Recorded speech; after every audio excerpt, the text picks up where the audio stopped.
They called him mad. Not in the charming way of rogue inventors or eccentric philosophers, but in the way one describes a man who smiles too long at a funeral. Elias Quinn was born in a time when Mars was still red, still angry.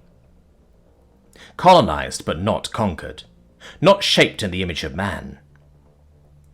Concrete domes sprawled like tumours across the dusty landscape, and every breath taken was one borrowed from machines that wheezed louder every year.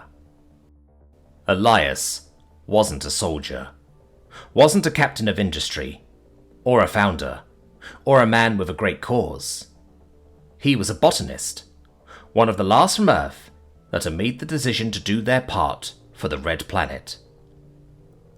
He wore threadbare jackets and patched-up rebreathers, and spoke softly to seas like they were old friends. People laughed at him in the hydrodomes, the engineers, the steel-jawed terraformers. "You think flowers matter?" they'd scoff. "Grow something useful." But Elias didn't waver, just kept coaxing life from dust, one petal at a time. The first flower bloomed in Martian soil, true Martian soil, on his 67th birthday. A stubborn little violet, with a bent stem and half-burnt leaves. He named her Lenore, after his mother. Someone snapped a photo. It made the rounds.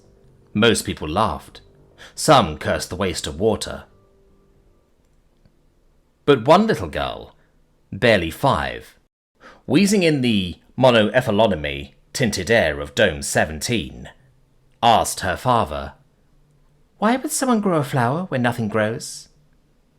And her father, a custodian with rough hands like sandpaper and much the same lungs, had no answer.